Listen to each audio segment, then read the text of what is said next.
Howdy folks, welcome back to Nomad Boatbuilding. I'm Mark Rutten, and today we've got something a little bit different for you. I joined my friend Mikkel from the small boat school in Denmark for a live feed as he was auctioning off a Fiddlehead canoe. Mikkel created an online course focused on the construction of that canoe, and he was auctioning off the product of that course, and asked me to join him for a live feed as we went down through the final hour of that online auction. So join us now as we chit-chat about the Fiddlehead canoe, its history, its construction, its use, and that sort of thing. I hope you enjoy it. So for you guys who are already online, we'll be starting at around 8 o'clock. And I'm still waiting for Mark from Nomad Boatbuilding to log on with his video feed. So we'll be starting in just a bit. Okay. There we are. All right. So I'm at the summer house now. Excellent. Have you ever seen that? You showed it to me once, and I love it. I don't know. I'm surprised you don't just live there full time. Well, it's pretty tiny. Yeah. I can just give you a quick tour if you want. So sure. And for everybody else watching, so this is Mikkel's got this little summer house in the middle of Copenhagen. So yeah. It's a bit like the British have their weird little beach houses and allotment gardens. Am I right? Yeah, I think they're called allotment gardens actually. Yeah. So that's what we call this, a kolonihave in Danish. So colony you garden. Call it what? A kolonihave. So a colony garden. I don't know why it's called okay. that. A garden colony. So it's like it was this.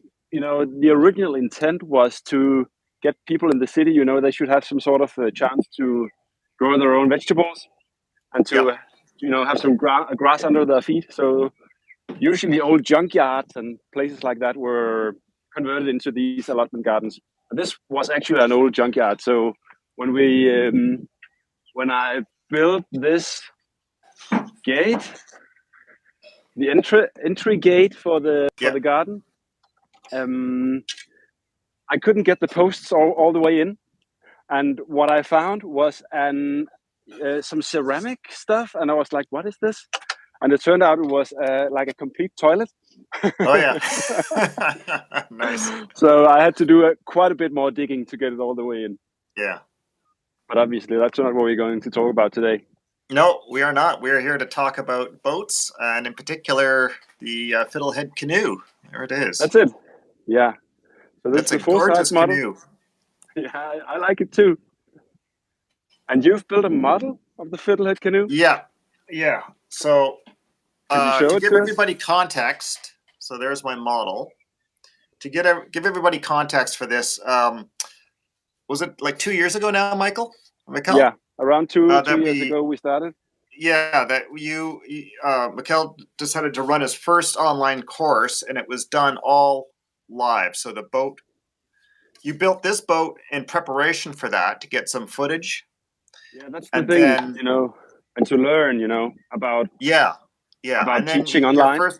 That's right. And then your first run of the course, I kind of sat in on it, and I participated in the form of building the model as opposed to the full-size boat, because I think I had my wherry was under construction at that time, so I had no room to build a canoe along with you. I kind of wish I had, to be totally honest. I wish I could have done the full-size thing, but the model's the next best thing. So I just followed along at all the steps along the way, and to keep pace with the course, and built the model. A beautiful model. And what scale is that? That is, I think it's 1 to 12. It's whatever scale was directly on the plans. The plans I know are a bit weird in that they've got several scales laid out on them. Whatever the sort of main lines drawing is, I just copied that exactly. I basically traced right off of the plans to make this. And I attempted to try and make all the parts like to scale as well. So the planking is, the thickness is to scale, and the bottom, the thickness is to scale, and stuff like that. It's really difficult to do that at this small scale, though. It's just like materials don't easily reduce down to something that's very easily workable at that when you bring it down that far. So whenever possible, I prefer to do models. Like quarter scale is probably the best size Mm. on average. Um, So could you tell us a little bit more about why you do model building? So what do you think why? is why do you like it? I like it because it gives me it gives me a dry run of the actual build. If you're Mm. not if you're doing like a half model. So Mm. I've got a bunch of models stacked up here. So if you're doing just your typical half model like this, that's fine, and you can knock that out really quickly. So maybe Mm. a couple hours or something, or half a day at the most, and you've got something that looks like your boat at scale, Mm. and you can get a feel for the size and shape ish.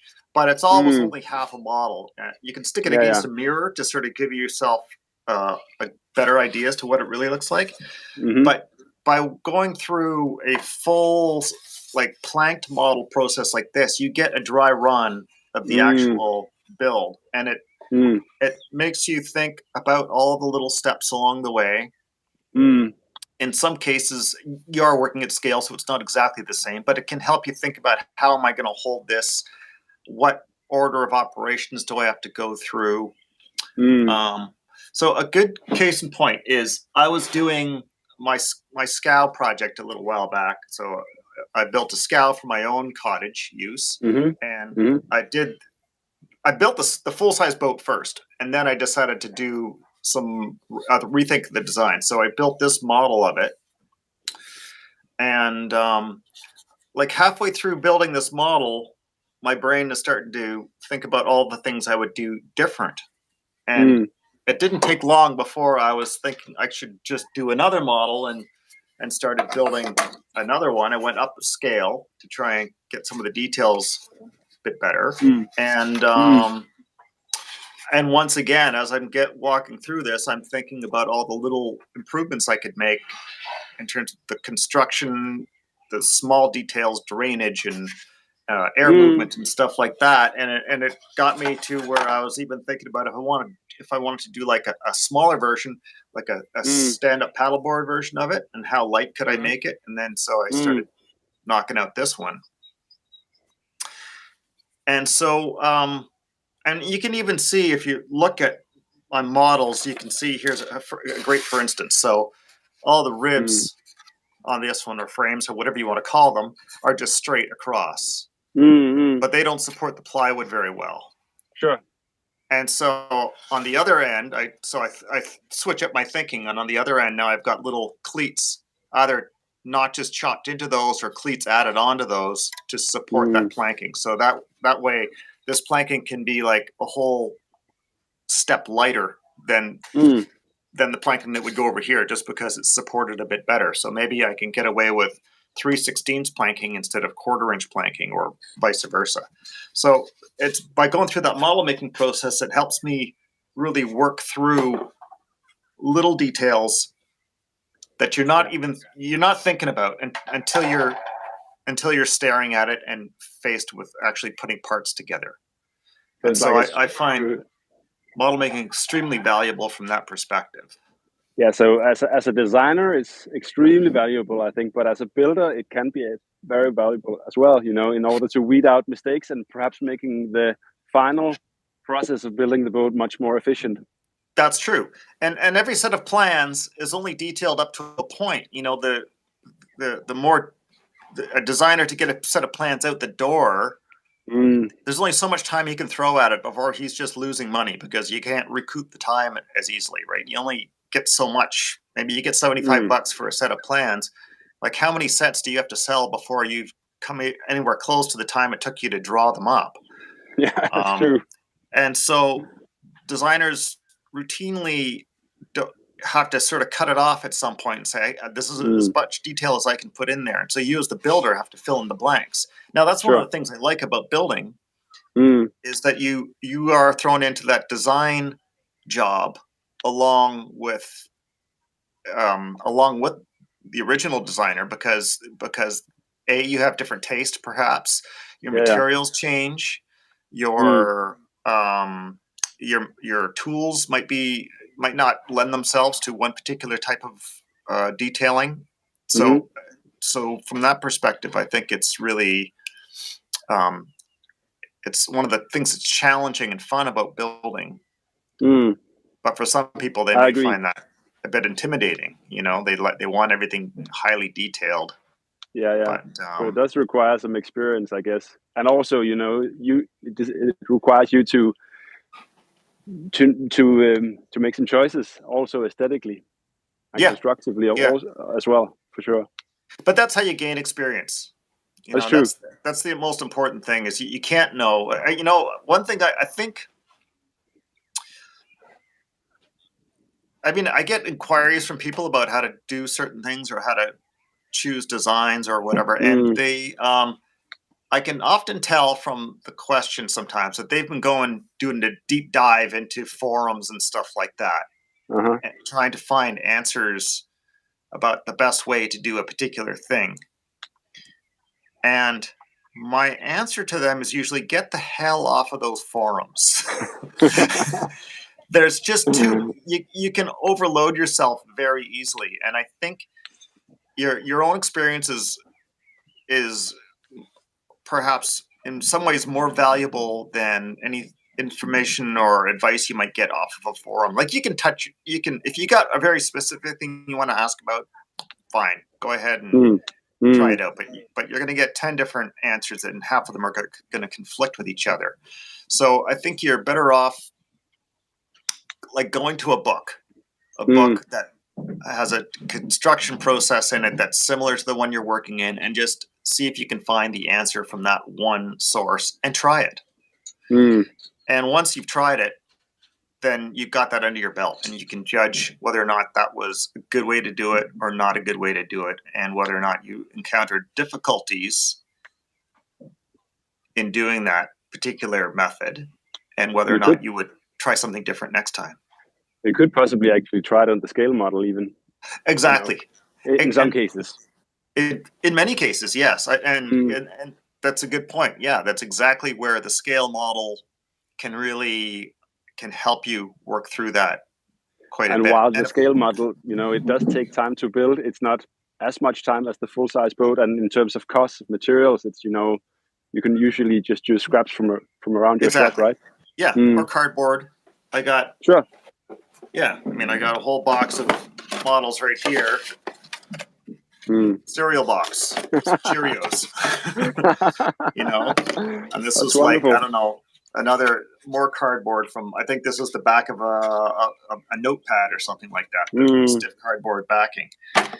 So, um, and then when you start getting a little further into it, you can switch to, this is like aircraft plywood.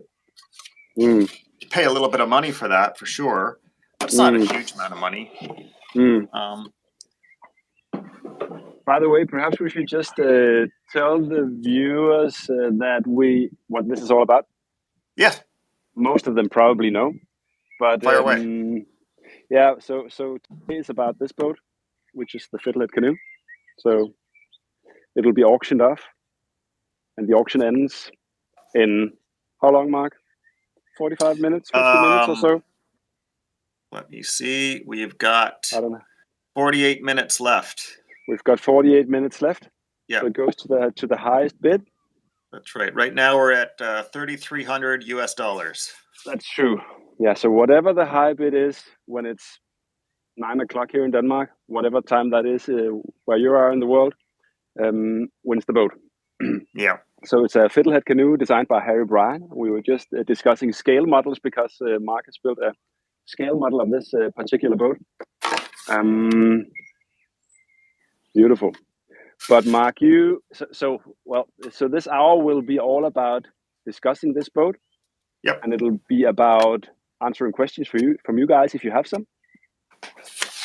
All right, but Mark, I'm just curious.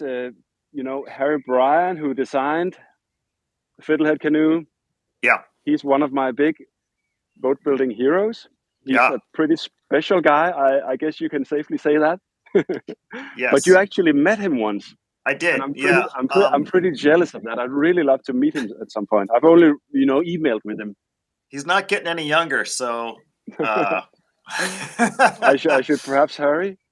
shift that up your list. Yeah. Oh, and by the way, I know you were trying to email him about something or other Mm. related to a sail rig for that canoe, and you haven't Yeah, gotten a yeah. response. That's because he doesn't No. even own a computer. He's he doesn't own a refrigerator. Harry Okay, tell Bryan's us about it. Harry Bryan's shop is completely off grid. Mm. He's one of the original Back to the Landers who moved from the States. I don't remember where in the States he lived, but somewhere in the Northeast. But he moved Mm. to New Brunswick back around like 1970, 71, something like that, and bought a little piece of property. It's not a huge piece of property, but it's not tiny either, and it's on waterfront. And he's set to homesteading there with his wife, and Mm. so he's got a great little house. And in particular, he built this gorgeous workshop, all stone construction with stones he pulled up off of the beach. But I can't even imagine the effort of just schlepping rocks. And it's not like you can load up a wheelbarrow at the beach and just casually carry it up to where the building site is. It's like a higgledy-piggledy little scramble up, to get from where his water access is to where Mm. the shop is. But anyway, Mm. it's like a tumbled beach stone construction with a slate roof as well. I don't know where he got the slate from, but he put a slate roof on this thing. Mm. And it's all the machines are either pedal powered, or he's got like a big, like a Suzu engine or something that he uses with a belt drive, like a line drive, to run his power planer and a big bandsaw. And I can't It's remember if like he had a under table the saw set workshop up. floor, right? Yeah, yeah, and Wow. I don't remember if he had a table saw set up there or not. He Mm. must have had something, but I don't remember. But mostly he uses treadle power stuff as much as possible. Mm. Um, yeah, And hand power tools like hand planes and hand saws yeah, and yeah, lots of that. stuff like So that. Yeah, yeah. he's a lovely, lovely guy. We spent a whole afternoon with him, my wife hanging out inside with his wife, chit chatting, the kids goofing around. They get sort of this cool little watchtower on top of his house, so the kids were Oh. basically up there hanging out, and on top of that, looking at kids' books and stuff like that. Mm. And you could see his grandchildren had built forts all around the property, and so it was very, very cool. Mm. Yeah, I I'll tell you, I would love to just be able to hang out with him for several months if I could. Yeah, That'd be quite the treat. yeah, yeah. So what I like, I haven't met him personally, unfortunately, yet, but he's been very kind, very supportive about this course that I have coming up Mhm. and the entire building process for the Fiddlehead Canoe here. But what I really like about him is sort of his philosophy about building boats. I think it's very much about having a good building process. Having fun building it, not being perhaps he doesn't mind being efficient, but he doesn't want to be efficient for efficiency's sake. So I Yeah, think what he likes to do is to basically to have a good time in the workshop, to work creatively with your hands, to work with your mind, to create yeah, something of lasting beauty and something that's useful and valuable and which can last a long time and which doesn't use up Earth's resources too quick. yeah. So I think that's very, yeah, I really like I that way of think if thinking. it, like based on Harry's philosophy, I'd say if you Mm. want to be efficient, the best way to do that is to keep things simple. Yeah. Don't get super fussy with weird little details and carving and moldings and stuff like that. Like Mm. keep it as bare bones as you can, Yeah. and the efficiency will come. Yeah. Actually, that's what I like about his designs as well. So I've just I've only built a few of them, but I think they're very classic, but I think they're actually quite simple also. So this design, for example, the Fiddlehead, which Yep. is the boat that we're selling today on auction. Perhaps we could talk a little bit about the design. Sure. So I can just give a very quick introduction. So it's called a double paddle canoe, and I think some people, when they first see it, can be a little bit puzzled about, is this a canoe or is it a kayak? I don't know. What do you think, Mark? I think the explanation might be the fact that the shape of the boat is more canoe-like. You know, it rides on top of the wave. It doesn't like poke through the waves. You know, it doesn't go Yeah. through the waves like a kayak would. But it still has the decking, and it still has the Yeah. double paddle here. So that's, you know, this is joined together with this brass ferrule. So like it's like one long paddle, it's just in two pieces. So it's sort of like a mix between a canoe and a kayak. It is very much a hybrid, yes. Yeah. So as far as I know, the type was invented by a guy called John McGregor, That's who was correct, yeah. also known as Rob Roy back in the mid 1800s. So and as far as I know, he had been to the Arctic, and I think also to Canada, and he had Yeah, experienced the natives of these areas, how they used their kayaks, which were very different in construction, but he was sort of inspired by them, and then he created a boat which was built in a more Western tradition, but which still had a lot of the elements of these kayaks. that's right. He had a British shipwright. He went to a local boatyard back in Britain and had a local, just described to a shipwright what it was that he wanted, and that's what they came up with. So, in that tradition, you want something light, you build lapstrake. You know, the idea of a double ender is not exactly foreign. The question is just bringing down the proportions to something that is canoe-like, and of course, they'd know what a birch bark canoe would look like generally, I suppose.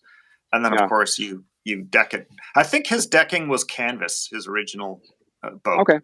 more than likely. Yeah. And Yeah, then, so of it's a lot. course, employ the double paddle to make it more efficient to propel.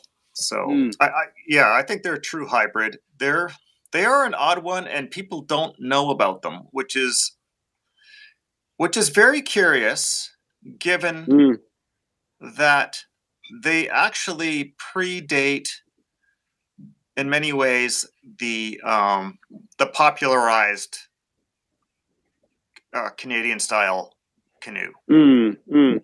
So Rushton, so there's a famous builder that was really, you could almost say, single-handedly brought these to the masses, and his name was John Henry Rushton. He's from Kenton, New York. He started building in 1873. He was he was working he worked in the lumber industry, but he was quite, did he? Let me think for a second. Oh, that was his father who worked in the lumber. No, he was kind of a skinny kid who, I think he was a shoe salesman when he actually moved to Canton, New York. And he wanted to get out he was sickly, wanted to get out into the wilderness, which is what they were doing back in that day. That was considered the best way to sort of cure your ailments, which was basically living in heavily polluted cities. You got out to clear your lungs of all the soot and carcinogens. And anyway, so he needed a boat to get out on the water out there, and somebody loaned him a boat pattern. Now, by that, I don't know if that means a set of plans, or if it might have just been like a couple of. It was probably like for a flat bottom skiff of some sort, and they probably just lent him a couple planks that represented the boat sides. Okay. And anyway, so somebody, before he even got that done, somebody offered to buy it off him. And then another guy came along and offered to buy another boat, but he said, just make sure it's a damn sight better than that one.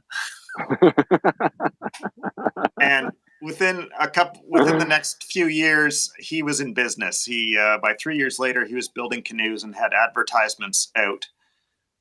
He had won an award at one of the local like a local symposium of some sort for, best in class or whatever the hell they called it. And so he used that as a boost in his advertising to say he'd won best in show. And he was offering light sporting boats, portable canoes and such that were like 30 to 55 pounds, that kind of thing, which is like that's incredibly light for a It is. solid wood It boat. is. Like there's no Yeah, yeah. plywood around yet. Uh-huh, uh-huh. However, he did have white cedar, which is an Yes. incredibly good boat building wood, Yeah. very lightweight Mm-hmm. for its strength. Mm. And Um, durable too. yeah, really good rot resistance, and I mean to this day that's the preferred wood for making cedar canvas canoes, but it's gotten harder and harder to lay your hands on. Yeah, I think that's what So Harry is using as well, actually. yeah, I imagine. Yeah. Yeah. Yeah. So this one is built of larch. So I don't Yep. have white cedar around. So what we use in Denmark where I live is usually larch. Mm-hmm. We have good supply of oak. And of course, that makes it a little bit heavier. Some of the parts are oak. Actually, all the varnished parts on this boat are oak. Of course, that adds a little bit of weight. So this isn't the most lightweight boat you could get. But obviously, that's a little bit to strength and hardness of some of the parts. So I could reduce the dimensions of some of the parts a little bit because they were made of oak and Sure. large too. So I reduced the planking thickness a little bit um, from what Did Harry had did you use specified. oak? Did you have oak planks on that? No, that all the painted wood on the boat is large. So Okay. the planking and the bottom are large, but Yep. all the varnish parts are oak. Right. Right. Yeah, Yeah. That yeah. deck is beautiful. Thank you. Yeah. So actually, I the decking is new. Originally, the decking was large as well, but I had a little accident on one of the first sea trials. So I can tell you about that. I had a friend trying out the boat, and when he pushed himself out of the boat, he pushed against the coaming, and there was some sort of hidden defect in the coaming wood, so it cracked, Ah, which was kind of a bummer. So I yeah. had to replace the coaming, which I did, but then I wanted to re-varnish the decking as well. But what Hmm. happened then was I used a scraper to take off some of the bedding compound and some of the varnish, and somehow the corner of the scraper dug into the decking. So I got this deep, deep scratch, which was like Ah, horrible. And it was like, okay, should I just try to sand this away? I tried to sand it away, and then I got this big dish, yeah. which would be very easy to see once it was varnished. So I was like, okay, I need to redeck this boat. So the thing is, the decking is actually, or the covering boards, as they're called here, the boards on the sides. So it's like a two-layer deck. The covering Yeah. boards are actually epoxied to the carlins and the shear Right. clamps, which are underneath. Yeah. So they're pretty hard to replace. So what I did was I milled out a very thin piece of oak, like 1/8, 3 millimeters, and then I actually just epoxied it onto the existing covering boards, and then I just replaced the decking, which is these pieces on the top, because they weren't epoxied in place. Yeah. They're screwed on just Good. with Good. some Good solution. Sikaflex underneath. So that was Yeah. how it turned out. So it took a little bit, it took a little bit of extra time, but I think it's actually turned out quite nice, and the added weight is minimal. So Yeah. yeah, so I guess that's stuff that happens when you build boats. That's right. Okay, I'm going to pop to the washroom for just a minute, so I'm going to leave you to Okay, sort of jaw wag on your own. oh, I'll be that's right fine. back. Okay. No Too much problem. coffee. Yeah, I can tell you guys a little bit about the boat. So we talked about John McGregor and his Rob Roy canoe, which he used to sail, all over the world. So he has written boats about this. One of them is called "A Thousand Miles in the Rob Roy Canoe" I think it's through the canals of Europe. Um, so he's written loads of books about all his adventures. So that was a boat that's very similar to this one, but it's a little bit different. Perhaps you can see the bottom of this boat is flat. So this boat doesn't have a keel. It's the so-called Dory Construction, which means that it has a plank bottom, which is sort of like eye shaped. So it's like I don't know what you call it, not a teardrop shape, but sort of like an eye, shaped like an eye. And then you attach the planking directly to this bottom panel. So you can see the first plank is here. So here we have the bottom panel, and then we have the first plank attached here next to it. So I think that's one of the little strokes of genius from Harry Bryan. So instead of having to plank, create a backbone, like a stem and a keel, and then plank it onto that, with perhaps 7 or 8 planks on each side. So Mark, I'm just talking a little bit about the Dory construction.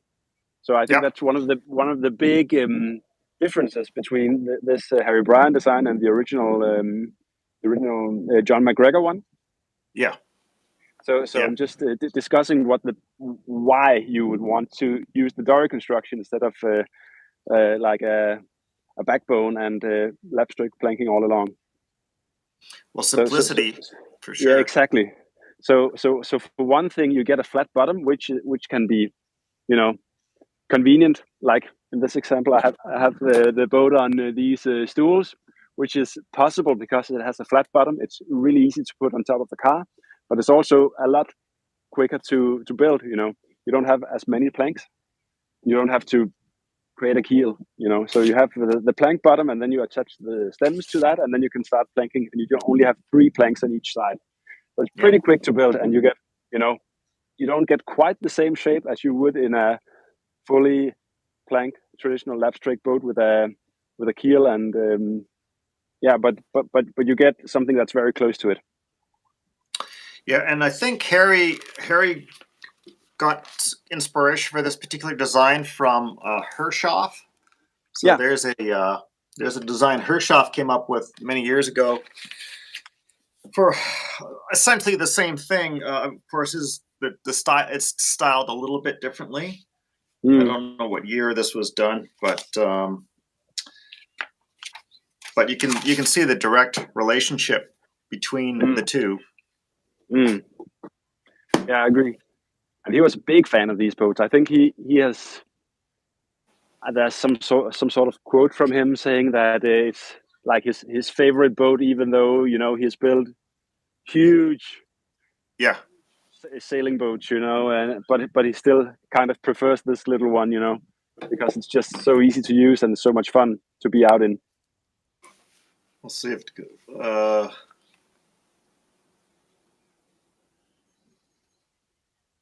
You're looking for the quote? Yeah.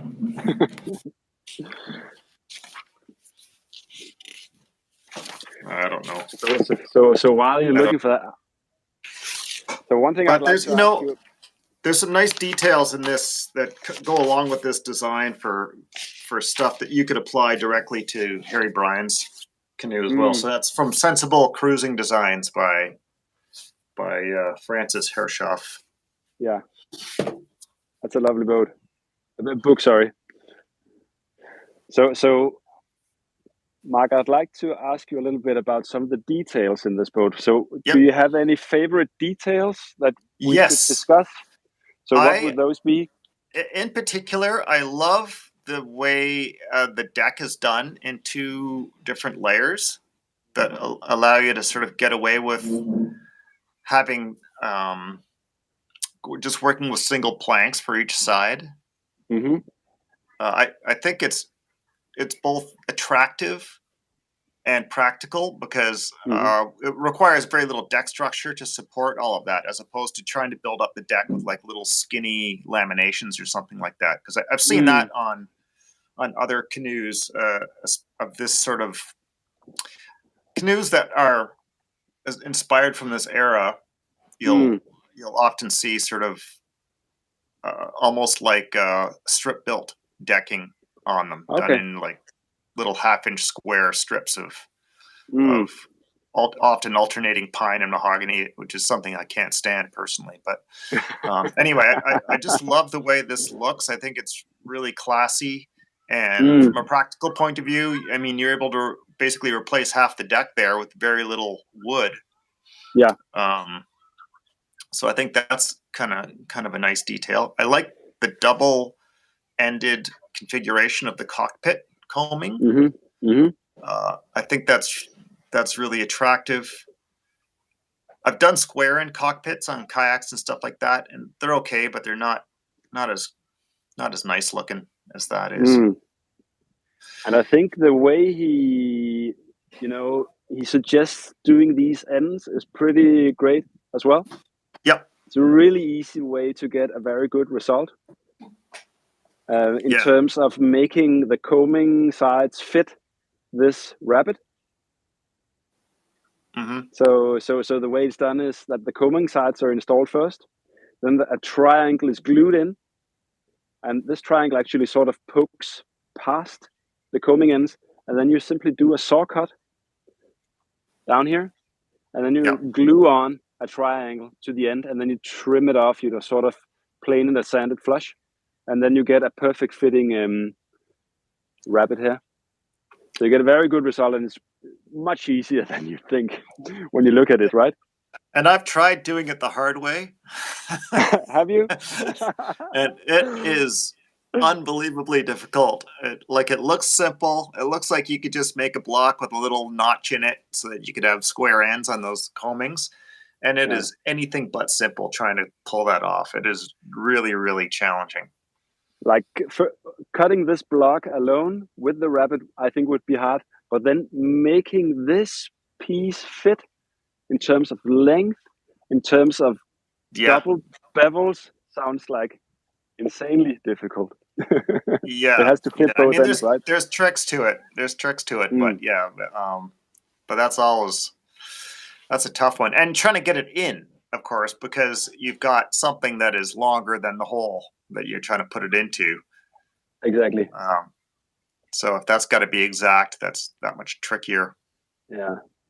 And actually for this one, when I replaced this combing, I beefed up the thickness of it a little bit because I didn't want this next one to break. Yeah. So the first one wasn't steam bent, but this next one, because it was a little bit thicker, I decided to put it in the steam box, which made it go in really easy. Yep. So I think it's pretty solid now. Yeah, for sure. And you could have added a bit of trim to the outside of that as well if you wanted to, a little round over. If you remember my 2.4 meter project, you'll see I did a not dissimilar cockpit, and I trimmed it out with a little 1/2 inch round over. Yeah, I remember that. Tail that goes all the way around. I mean, it's a pile of extra work, but you can add strength to a light combing. Sure. Something like that. Yeah, that's. I think you need to be careful when you're doing combings to not make them too big. I mean, there's a temptation to make them really tall, but when you're paddling, you're really trying to keep everything that's sticking up above the deck is getting in your way.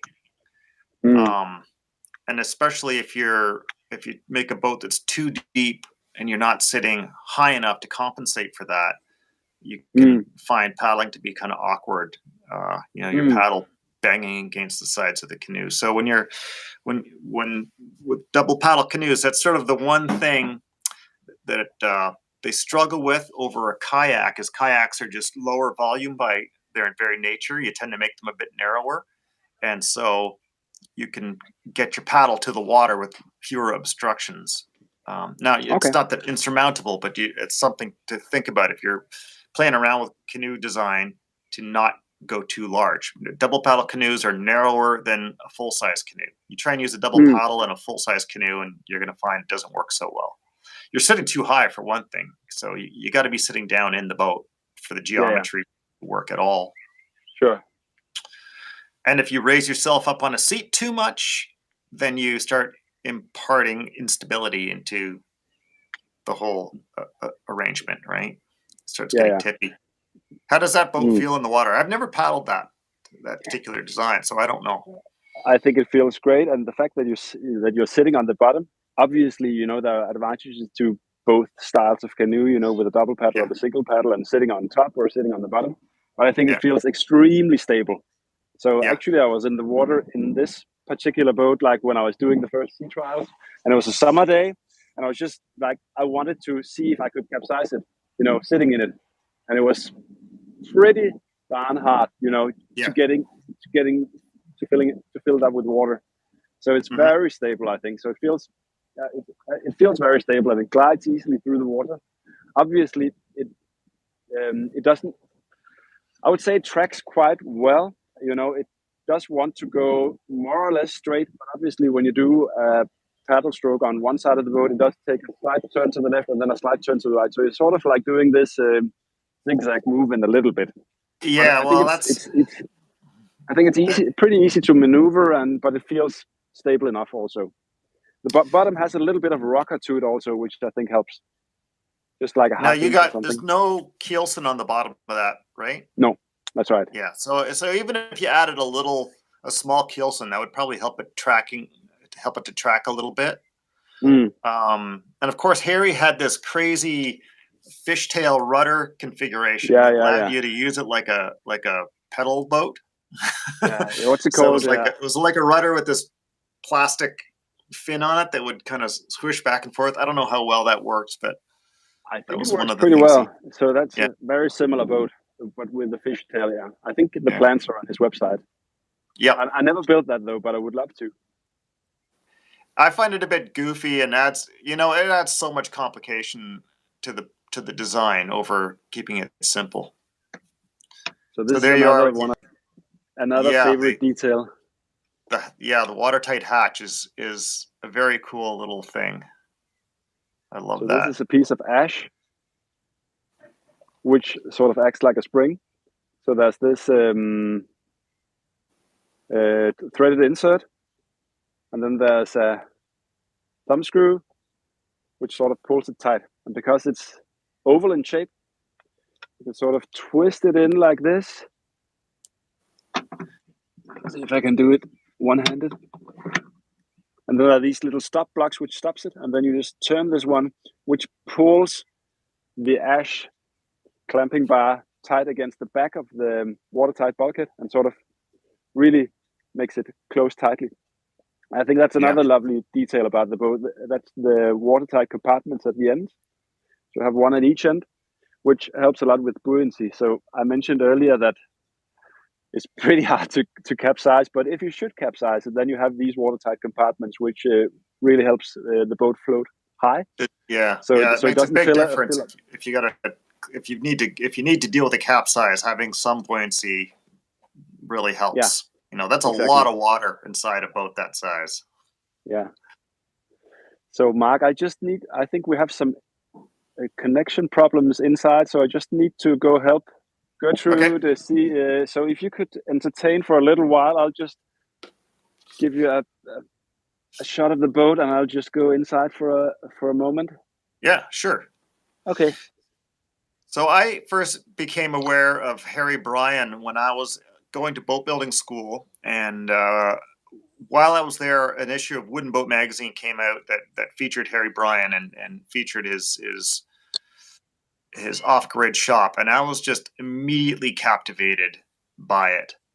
And when I finished boat building school, I moved up from Port Townsend to back to Canada to Vancouver Island area. Actually, I moved to Bowen Island, which is a small.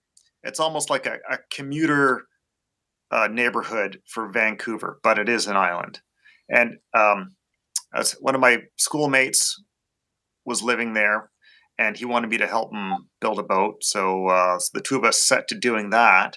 But when I got there, what I was really surprised at was there was this boat sitting in his driveway, and it was one of these. It was a Fiddlehead Canoe that a friend of his had built with Harry Bryan and was storing it at my schoolmate's property. And I was just immediately struck by the fact that it felt like the design felt like it was 100 years old already, and it Mm-hmm. was practically a brand new boat, but I was just so intrigued by it. I don't know why I have never built one of these myself to date, Mm. which is crazy because I love everything about it. And double paddle canoes, it was double paddle canoes that got me into boat building in the first place. Was it? My first boat was not a double paddle canoe, it was a kayak. Mm-hmm. But the kayak I built because I was intimidated about building the double paddle canoe, if that makes any Mm. sense. Mm. I think. My memory is a little foggy on this, but I think I just I wanted to build a boat. I got it into my head to build a boat. I went to the library. There was no internet yet. Mm. Not like we know it. It was dial-up internet. Not even dial-up bulletin boards. It was the closest thing to the So that was internet. late Yeah, 90s or something like that? yeah. Mid Not even 90s, late. perhaps? Early Okay. 90s. Mm. Okay, so when I was in college, I went to an art college. We had one professor who was into the internet. And he Uh-huh. decided to show us what the internet was all about, which at the time was only bulletin boards. And he spent like days to set up like this internet station for us to check out. And Mm-hmm. it was a big kerfuffle to set up a bunch of computers in the classroom and get a connection to the internet through there, because there was nothing like that. And in the Mm. end, there's all you could do was like get on these like weird bulletin boards and chat with people. And I don't think Mm-hmm. any of us knew what to do with it, right? but when I started building, I did find a bulletin board that was in Toronto that was called Ship to Shore, Mm. in which there was a guy. I'm drawing a blank on his name right now, but he was like the director of the Toronto Maritime Museum. And Mm-hmm. so anyway, I was able to sort of pepper him with a few questions about constructions, just stuff I had no answers to, nowhere to find Mm. answers to it, because Mm-hmm. there was nothing out there. And certainly, I mean, if your library didn't have the book Mm-hmm. that you wanted, then you went to your local bookstore, which in my case was like this suburb in Toronto where the bookstore was a Coles. You wouldn't know what that Mm. is, but there's nothing there but like shitty like paperback Yeah, serial yeah. novel and Uh-huh. coffee table books, and you're not going to find anything of real interest in one of Yeah, those bookstores. It was at like a typical shopping mall, so there's just no source for these books. And yeah. when I did get into boat building school, I don't even remember where there was like two books on our reading list. I have no idea how I got my hands on them. I must have had to go downtown and shop around, or maybe I had to order. Maybe I Post ordered them order, perhaps. through the mail. Mail order. Yeah. Maybe, I don't Yeah, know. it's such a big difference how It's, easy it is to get your I hands on know. information these days, right? Yeah, There's so easy much to to get find. It's information, pretty but amazing. hard to find boat materials. Yeah, that's true. Yeah, the building materials are getting hard to find, at least the wood, I Some guess. of them, yeah, that's Yeah. right. By the way, Mark, I should just mention that we have around 10 minutes left of the auction. Oh, okay. So the highest bid is still 3,300 US dollars, which is, I think the materials for this boat is maybe 2,000, maybe 50. I would say around 2,000, perhaps. Yeah, So I think it's a pretty good deal for a boat like this one, 30, yeah, I agree. 3,300. So I would say, where I live in Denmark, labor is really crazy expensive, and this boat was Yeah, perhaps, I think it has been at least 300 hours of work for me to build it. yeah. So Hmm. if you were to order one of these boats, it would be very expensive. But obviously, I built this boat because I were developing this boat building course, this online apprenticeship program. So obviously, I didn't build it for a customer, and I built it because I wanted to learn about this design. So that's why you're having this chance to get a boat at a very good price right now. Yeah. But one thing I would like to mention is, perhaps you already know that, but there are some bonuses also in relation to the auction. So depending on Explain what those to the me. highest bid is, the bonuses. Yeah. Yeah, just actually, I actually need to look at the website to remember them. Do you have the Okay, website there, Mark? yeah, I could read them out, but I don't understand them exactly. Give me a second Okay, here. I can tell about if you can read them out. Then while you All find them, right. Mark, I can. Yeah, go ahead. Let's see. If you don't have them there, I can just No, I got them. talk I got about. them. You All got them right. there. All right. So It's a little confusing $100. the way you wrote these down, to be honest. But anyway, $1, you Okay, get a boat. you get a boat. Yes, that's So the this is boat. when So these are like tiers that when you cross them, you're going to get something, right? when you cross, I mean, they're cumulative, so you get Got it. everything, you know. At $100, you get a small boat school sweatshirt plus stickers. Which is this one. So you get one of these and stickers. Not the one you're wearing, but a fresh one. A fresh one for sure.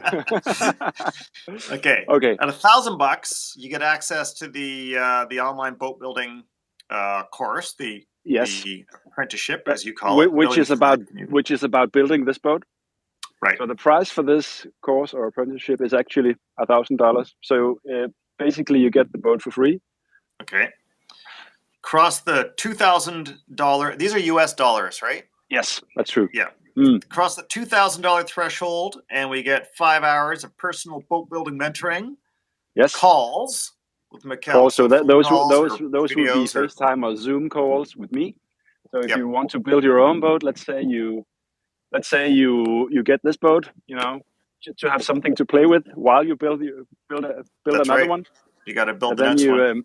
Then you have one for you and one for your wife or for your brother, or you know, so you can go paddling together.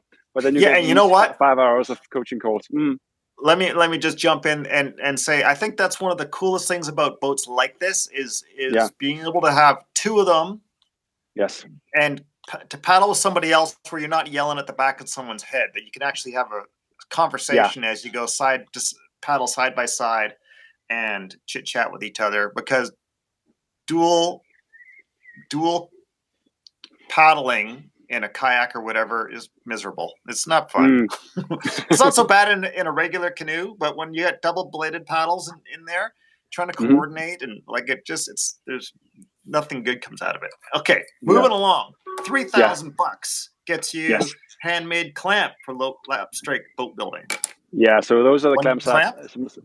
Just one clamp. So you might say that's a high price for a clamp, but you do get a boat also. Remember that. Well, it's a clamp kit basically, because you can use it for design. Now, I think, is it this style? It is. Yeah. So I just I had one of my YouTube fans or Instagram fans send me a bunch of these guys, and I'm suddenly drawing a blank on his name. Steve, I think. Anyway, so he sent me a few of these. He's going to send me some kitted ones as well. So thank you very much, Steve, by the way. They're pretty great for lap strike boat building, especially if you're working single-handed. I think they can be really useful. Yeah, I've never used that specific style before, but I look forward to it. Yeah. Okay. Handmade at $4,000. We get a handmade boat builder's toolbox. Yes, so that's this one. I just brought my own. Oh, your tote. Okay, nice. Yeah, the tool tote. Okay. Yeah. Mark, by the way, do you have the time there? Because I don't have it here. Are we getting close to? We might be ticking over. 6 minutes 43 seconds. So you still have 6 minutes and 43 seconds to place a bid if you're interested in getting this boat. So the high bid right now is $3,300 US. Okay. All right. Now we crossed all of those. Yeah. So if it goes up a few more bucks, next person. Yes. No, that was the $4,000 one. We have not met that one. So at $7,000, just for the sake of conversation, because I don't know sure if we're going to make that in the next few minutes. But anyway, at $7,000, bucking iron and boat builders level. Bevel. Yeah. So that's actually one of the students. Bevel. Bevel. Yeah. That's one of the students at the.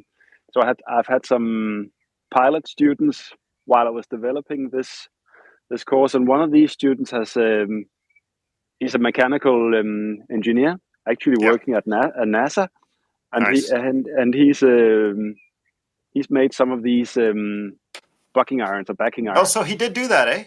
He did do that, yeah. So that's the next one. So that's one of these tools that you use for clench nailing and for copper riveting.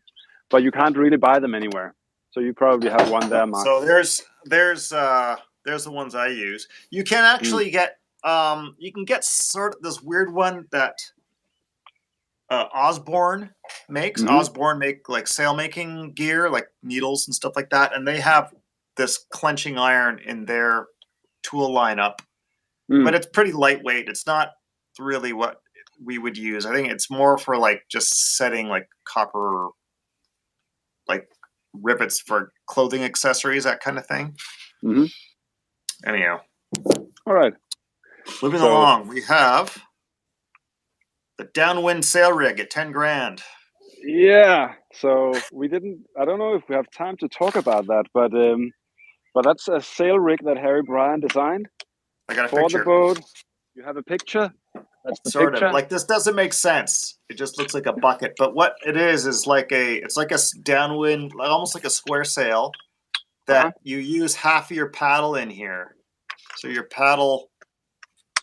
That's it. I'll just flip around my camera here. So.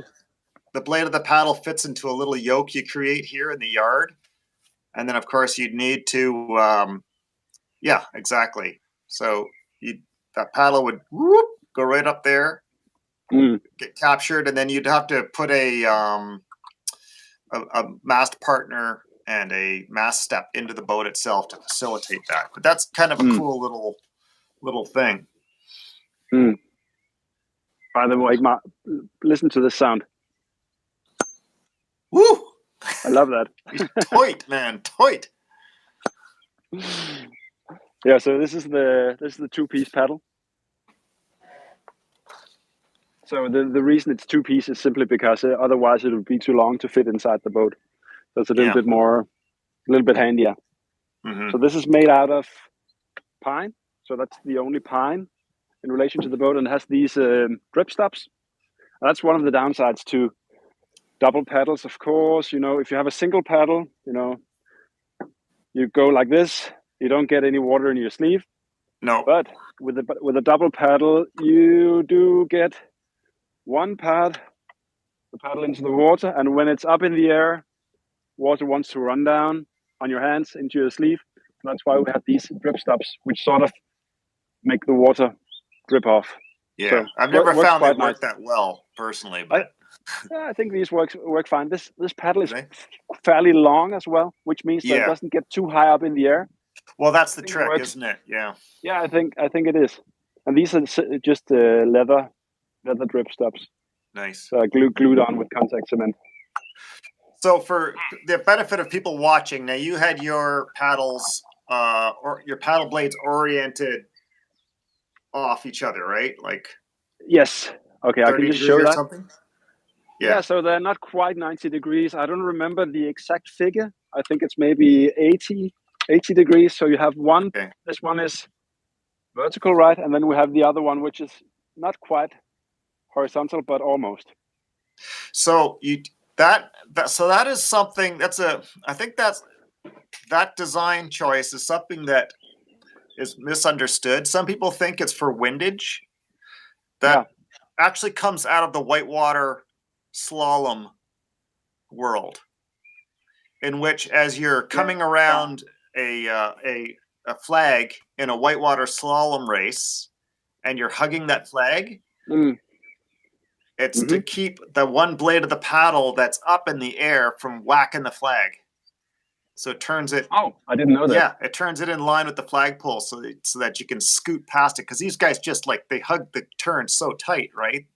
Wow. So that's the reason for that, and it just, as all things in sport, they make this migration to recreational use, and sometimes I had no idea for that get lost. But for me, it's like it's just ergonomic as well. It feels natural to sort of like go like this. I don't know. Sure. If that works for you. I just think it feels much more natural. I would say if they were both in the same plane, it would feel weird for me at least. So in Greenlandic style paddling, we use our blades are in the same plane, but we use a very different stroke. We use a stroke where you actually angle the blade as it enters the water, so it's coming in at like, I don't know, not a 90-degree angle, but more like a 40 or 45-degree angle. And it's not a stroke that you'd want to try with a big wide-bladed paddle like that. It would feel super weird and feel like the paddle dives like crazy. But in a Greenland kayak, where you're everything is lower to the water. You're practically underwater. You know, the perfect Greenland kayak. We have a new bid. Oh, really? Let us hear. We have how much? So there's a bid of 3,500 now. Woo! What time is it now, Gertie? Oh, It is actually 9 o'clock exactly. It's 9 o'clock exactly. Men din video er So, okay. So the thing is, in order to avoid, somebody placing a bid just in the last moment, so nobody has the chance to react, we will have to extend the auction with 10 minutes. So that's part of the auction rules. It's also described on the auction page. oh, okay. So for each bid that's within the last 10 minutes of the auction, we'll extend the auction by 10 minutes in order for, other bidders to get the time to respond. Fair enough. I've never held an auction before, and there's a term for that, and it's called sniping. Yeah. That's right.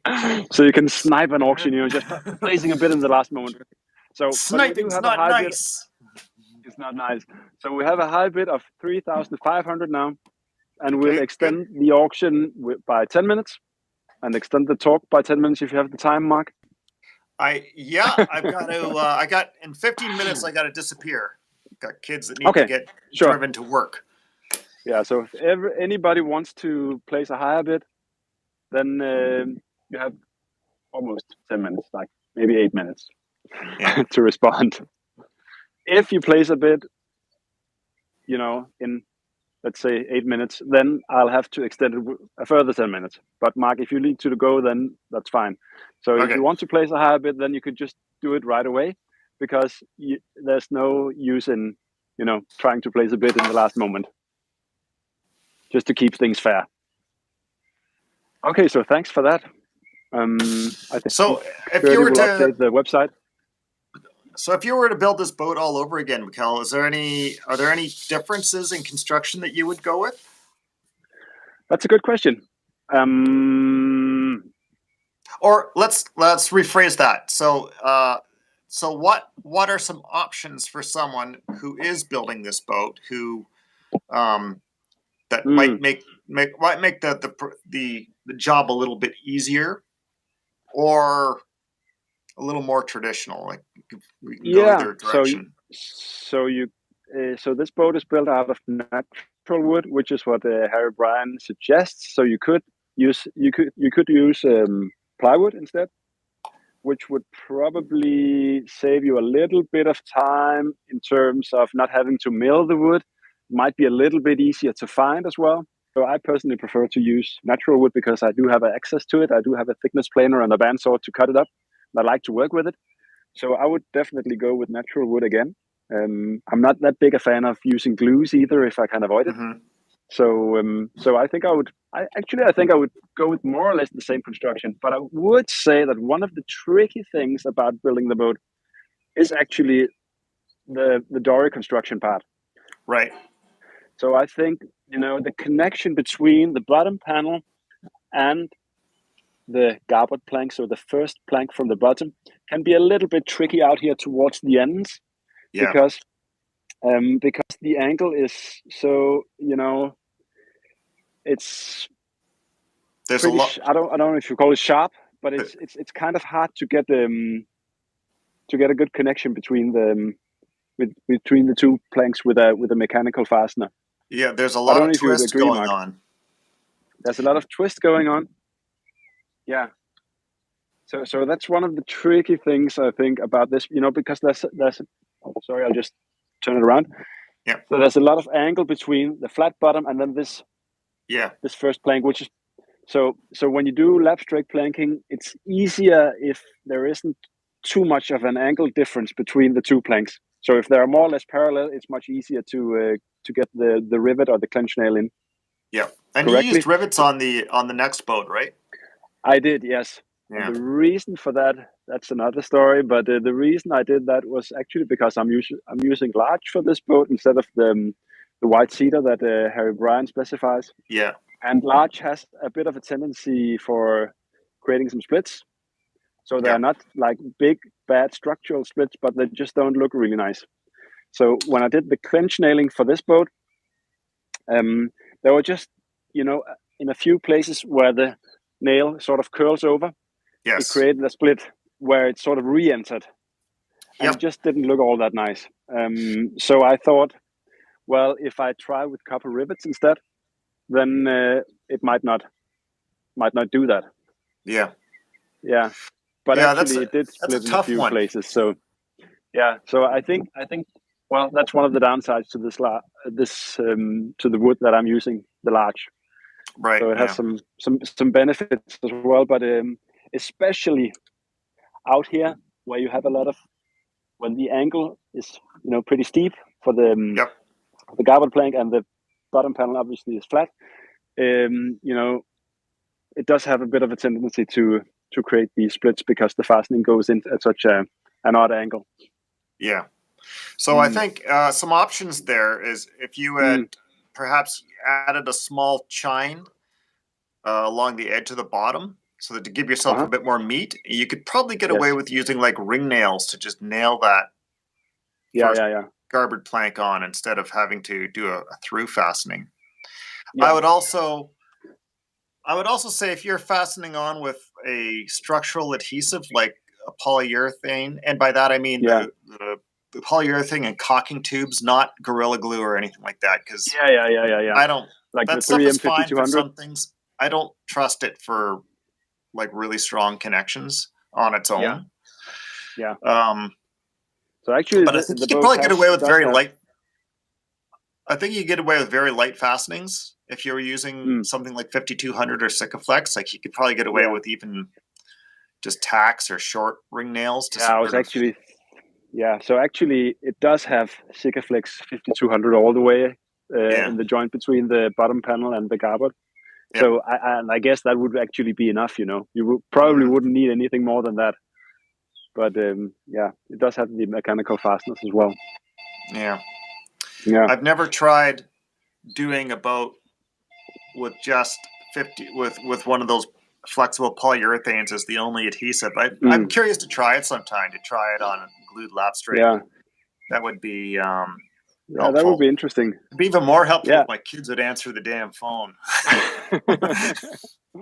Yeah, the thing is, like, I guess boat builders are a little bit conservative in that respect. So I like to have a sort of a backup. So glue is good enough, but it's nice to have a backup as well. Yeah. Now I knew a local builder who did a glued lap strake boat. He was using plywood, but he used Type Bond 3 for all of his joints. Oh. And then he used some Sikaflex just to fill it out the edge of the plywood. Oh. To cover up the end grain. Because he had become sensitized to epoxy early on in his career. So he was looking for alternatives to that. So I think that could probably work fine. Of course, those PVA type glues, you do need a certain amount of clamping pressure for them to be reliably strong. And you get a lot of end grain on a glued a plywood beveled joint. So you have to you probably need to make sure that you've applied glue either heavy enough or even maybe do a second pass, hit the end grain first and then do it again. Which I would do that with epoxy anyway. And there's also hybrid construction, which is not a terrible idea. Of building the Fiddlehead is a great candidate for doing plywood bottom, plywood garboards glued together, which gives you all the water tightness you need for that boat, and then going traditional construction above. So you could get the best of both worlds very easily. Yeah, that would work great. You've done that a few times, I've seen on your YouTube channel. Yeah. I love that. I think it's really great way to produce a boat that's got the ease and the beauty of traditional construction. And I do love traditional construction, but it has its challenging parts. And of course, when it comes to abuse, sometimes it holds up great and sometimes it doesn't. Sometimes fasteners run the risk of splitting. planks and things like that. So Yeah, because you have the point load instead of continuous fastening with the glue. Det er bare, den er 10 år. Og der er Okay. ikke andet, Gertie says it's now 10 minutes past 9 here. okay, So we have the final bid, which was 3,500. So congratulations to I don't know who it is. Maybe you shouldn't. I don't know. You should probably not. But I'll be directly in contact with the lucky and the lucky winner. So I'll be looking forward to delivering this boat. It'll get a fresh coat of varnish. It'll get a fresh coat of paint, and then we'll be ready to go off for you. Is it a local? Yeah. I don't know. Is it a local? It's a local. Okay, excellent. It stays in Denmark. Okay, so that's easy. Okay, I don't have to ship it across the Atlantic. Creating a boat is a huge pain in the ass. So that's wonderful. Okay, right. so thanks everybody for joining in. But did you have a question mark? Question mark? No, well, I think that? I think we'll cut it. You know what? I think we should keep doing this. We'll do this again. Do this again next month. Have another live stream if people are interested in that. And I'd love to. And we'll just save questions for then. So, all right. Thanks a lot, Mark. You take care. For being part of this. More than happy. All right. Thanks to everybody who joined in and took the time to watch this. I hope you enjoyed it. And thanks to the lucky winner or the generous winner, who bought this beautiful boat and who has also donated 3. I don't think I mentioned that, but the winner is also donating 3 full boat building apprenticeships in the Fiddlehead Canoe boat building course that I'm launching this August. So I'm matching the price of the boat. You should rephrase that. You are donating those 3 courses. Well, I guess purchaser has facilitated that. Yes, exactly. Yeah. So I'm matching the purchase price, which is 3,500. So I'm matching that in youth scholarships for the Fiddlehead Canoe program. So, and the program is $1,000, which means that 3 youth scholarships have now been donated. Excellent. So, and you can apply for those. So if you're under 30, you can apply for a youth scholarships if you're interested in following the course and building one of these boats. So you can get access to it for free. I will back that up and offer up free auxiliary mentorship services to those youth that sign up for the course. So wow. I'm at your disposal to pepper me with questions and help you figure stuff out. That would be wonderful. Okay, there we go. All right, man. Okay. Take care. Bye. Have a great day. Take care. You too. Bye. Okay, well, Mikkel managed to unload his boat, but I've still got mine, and that's one of the benefits of model making as part of the boat building process. Now, if you enjoyed watching me and Mikkel jawwag about boat building and you'd like to see some more of that, please leave us a comment. Let us know what you want us to talk about. Now, I couldn't make these videos without your support. In particular, I want to thank the folks on Patreon who support this channel. If you'd like to join me over there, you can find links in the corner or down in the description. But you can also support this channel by going to some of my affiliate links and purchasing some products. So I've got an affiliate link with Total Boat Epoxies. You can get 5% off by following the link in the description. And I've got an affiliate link with Star Bond Adhesives. If you like CA glue, that's the place to go. You can get 10% off by using the coupon code NOMAD10 when you follow the link in the description. All right, that's it for this week, folks. We'll catch you next time.